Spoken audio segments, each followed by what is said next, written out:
बिस्मिल्लाहिर्रहमानिर्रहीम। अस्सलाम वालेकुम स्टूडेंट्स, आपको बाकमाली उर्दू चैनल पर खुश आमदीद। स्टूडेंट्स, जमात दाहम की उर्दू की दरसी किताब में से आज हम सबक नंबर 3 के नोट्स देखेंगे और सबक नंबर 3 है करारदाद लाहौर पस मंज़र व पेश मंज़र। सिनफ़ अदब के अतबार से ये सबक मज़मून है और इसका माखज़ डॉक्टर वहीद कुरैशी की किताब उर्दू अदब का इर्तिका है। मज़मून से मुराद, जमात नाहुम में भी मज़मून की तारीफ़ पढ़ चुके हैं, लेकिन आपने अब दोबारा से बहुत अच्छी तरह से जो है ये याद करनी है। ग्रामर के तमाम वो उन्वानात व मौज़ूआत जिनकी तारीफ़ें, मिसालें, इक़साम आप जमात नाहुम में पढ़ चुके हैं, वो जमात दाहुम में भी आपने लाजमी याद करनी है। ठीक है, उनमें से एक मज़मून है और ये देखिए कि आपकी जमात दाहुम में ये फिर से दिया गया है। मज़मून अरबी ज़ुबान का लफ्ज़ है, इसके लुग़वी मानी है ज़िम्न में लिए हुए। ये इसका जो है MCQ भी आता होता है। किस ज़ुबान का लफ्ज़ है? अरबी का, और इसके मायने क्या हैं? ज़िम्न में लिए हुए। तो ये दोनों MCQs हैं। किसी मुकर्रर मौजू पर अपने ख्यालात, जज्बात और तासरात का तहरीरी इजहार मज़मून कहलाता है। मज़मून के लिए मौजू की कोई कैद नहीं। मज़मून के 3 हिस्से होते हैं। कितने हिस्से होते हैं? 3 हिस्से होते हैं। ये भी MCQ है, यानी कसीरुल इंतखाबी सवाल जवाब में आता है। कौन कौन से 3 हिस्से? नंबर 1 तमहीद, नंबर 2 नफ्स मज़मून, नंबर 3 खात्मा। उर्दू में सर सैयद ने मज़मून नवीसी का अब बाकायदा आगाज़ किया। रिसाले तहज़ीबुल अखलाक ने मज़मून नवीसी की तरवीज व तरक्की में अहम किरदार अदा किया।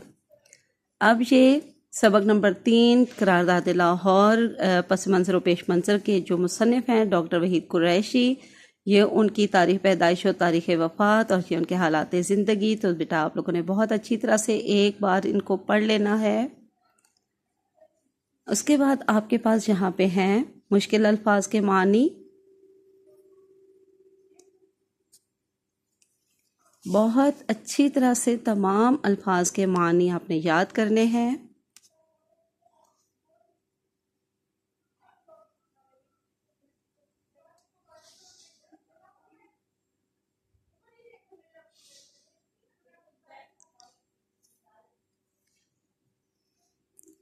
ये तमाम अल्फाज के मानी आप याद कर लीजिएगा। ये आपकी इबारत की तशरीह में आपके काम आएंगे, क्योंकि आपने मुश्किल अल्फाज के मानी का इस्तेमाल करना होता है। आगे सवाल नंबर 1 में इबारत की तशरीह। ये पहली इबारत मतन का हवाला है। सबक का नाम और मुसन्निफ़ का नाम लिखना होता है और उसके बाद आपने तशरीह लिखनी है और तशरीह में यहाँ पे आपने तफसीलिया की अलामत लगानी होती है। ठीक है, ये पहली इबारत की तशरीह। आगे देख लेते हैं।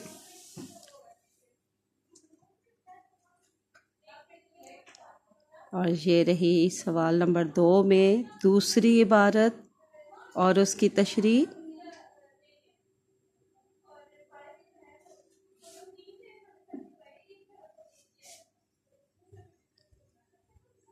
अब आगे आ जाइए। तो ये है आपके पास सवाल नंबर 3। तो यहाँ पर आपके पास तीसरी इबारत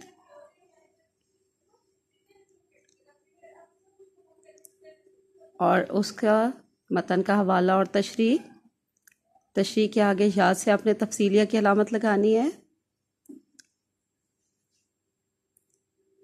बेटा ये जितनी तशरीह दी गई है ये आपकी रहनुमाई के लिए है। आप इसमें मज़ीद इजाफ़ा करना है। इसको मज़ीद वजाहत और तवालत के साथ आपने तहरीर करना है। ठीक है, क्योंकि आपको फेडरल बोर्ड का जो पेपर आप देने जाएंगे उसके लिए जो शीट मिलनी है, यानी जवाबी कॉपी, तो उसमें 2 सफ़ात दिए जाते हैं और 2 सफ़ात पर पूरे 2 सफ़ात की या कम से कम भी, अगर बहुत कम भी लिखेंगे तब भी 1.5 सफ़े की आपने लाजमी तशरीह करनी है इबारत की। उसके बाद ये मश्की सवालात का हल। तो ये मश्की सवाल जो आप ज़रूर याद करिएगा, अच्छे से पढ़िएगा। ये इबारत की तशरीह में भी काम आएंगे और आपको इबारत की तफ़हीम में भी काम आने हैं। ठीक है,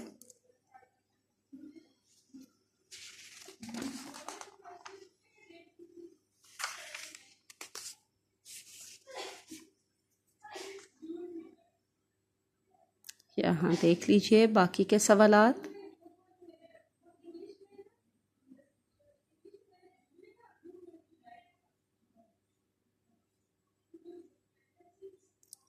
उसके बाद ये अल्फाज के मानी और फिर उनके जुमले ये भी पढ़ लीजिएगा।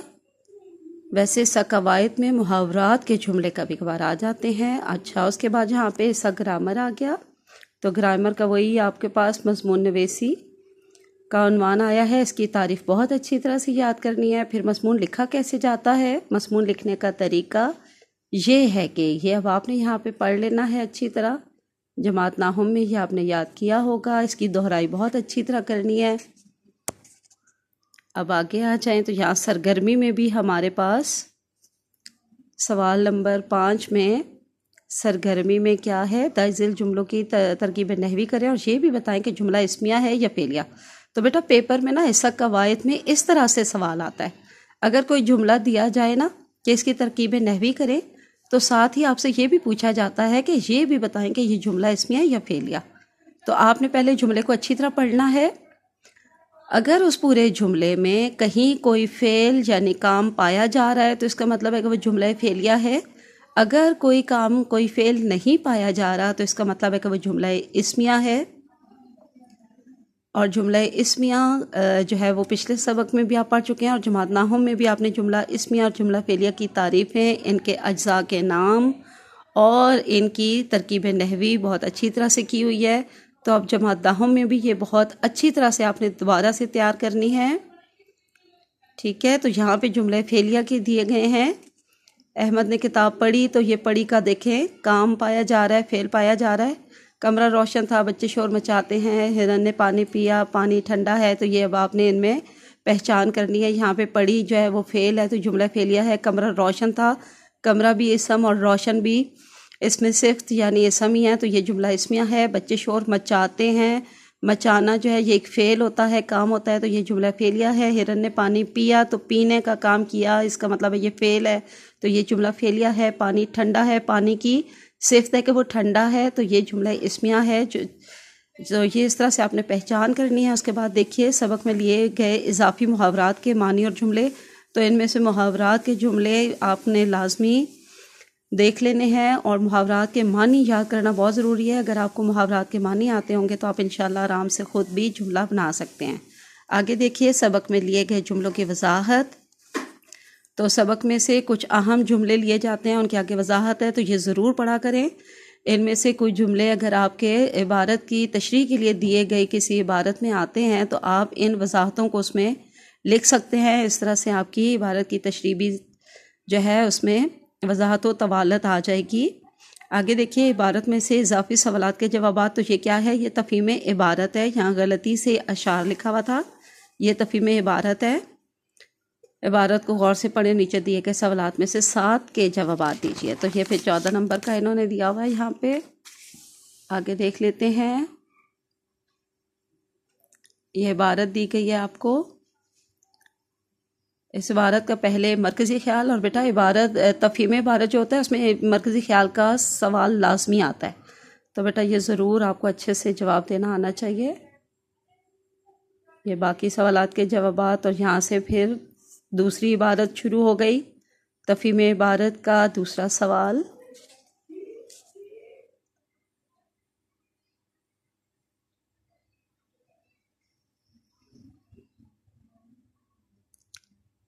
अब इस इबारत का यहाँ पे जो मरकज़ी ख्याल है ये गलती से पहले वाली इबारत का जो मरकज़ी ख्याल है वही यहाँ पे रिपीट हो गया है। तो आपने ख़ुद से इसका मरकज़ी ख्याल लिखना है, ये वाला सही नहीं है। और ख़ुद कैसे लिखेंगे, ये वाली जो इबारत दूसरी दी गई है इसका पीछे इबारत की तशरीह में भी ये मौजूद है। तो वहाँ तशरीह में से आपने देख लेना है, मरकज़ी ख्याल मिल जाएगा आपको। जी यहाँ तक ये हमारा मुकम्मल हुए नोट्स इस पूरे सबक के। अब हम इस सबक का ख़ुलासा देख लेते हैं।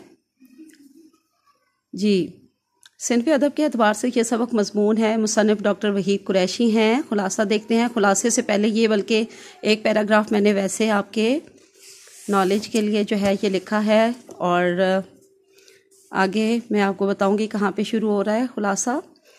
ये सबक करारदाद लाहौर पस मंज़र व पेश मंज़र सिनफ़ अदब या सिनफ़ नसर के अतबार से मज़मून है। इसका माखिज़ जो है वो डॉक्टर वहीद कुरैशी की किताब उर्दू अदब का इर्तिका है।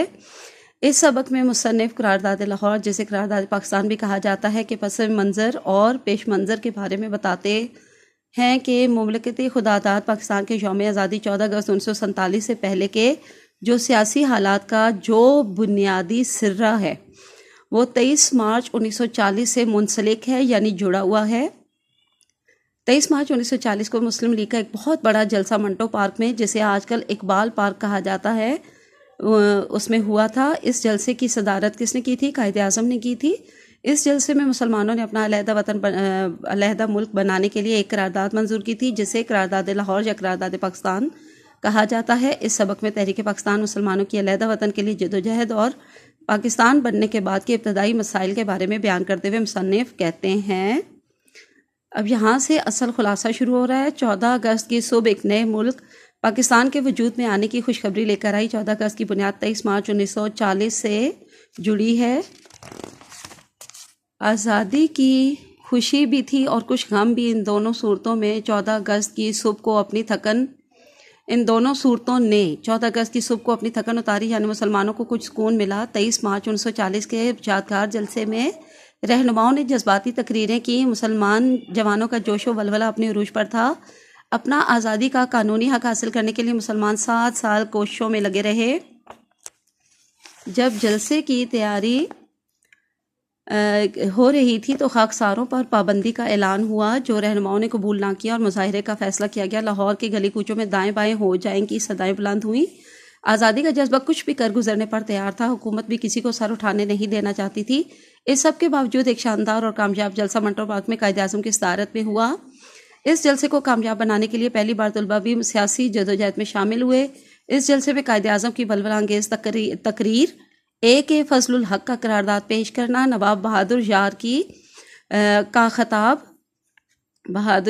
खताब और मौलाना ज़फ़र अली ख़ान की शोला बयानी, खलीक़ुज़्ज़मा की आतिश नवाई, काजी ईसा और नवाब इस्माइल की तकरीरों ने अवाम के जोश को गरमाया। 14 अगस्त 1947 की सुबह से कबल पंजाब पर कई क़यामतें गुजर चुकी थीं। जो जून का ऐलान, अंग्रेज़ों की वापसी का प्रोग्राम, बाउंड्री कमीशन का क़याम और इस तरह के दूसरे मसाइल ने नई मुमलिकत के ज़हूर में एक अहम किरदार अदा किया। आज़ादी के फ़ौरन बाद पाकिस्तान को क़यामत खेज़ मसाइल का सामना करना पड़ा और मुसलमानों का तहफ़्फ़ुज़, महाजरीन की आमद, आतिशज़नी, यानी जगह जगह जो आग जला दी गई थी, आग लगाई गई थी, हिंदुओं और सिखों की गई कत्लो गारत करी और इंतज़ामी मसाइल। मुल्क दुश्मन जो थे उन्होंने मुल्की इमलाक को भी नुकसान पहुंचाया। हिंदुओं और सिखों ने मंसूबे के तहत पंजाब को खून के दरिया में बदल दिया था। पाकिस्तान के हवाले से आज के नौजवानों की जिम्मेदारी है कि हक़ाइक़ को देखें और मुहासबे के अमल को तोड़ फोड़ के बजाय मुस्बत बुनियादों पर उस्तवार करके पाकिस्तान की सालमियत और बका का सामान करें। मकासदे पाकिस्तान को मकासदे ज़िंदगी बना लें। आज के नौजवान को तख्लीक़ पाकिस्तान की तारीख़ से आगही होनी चाहिए।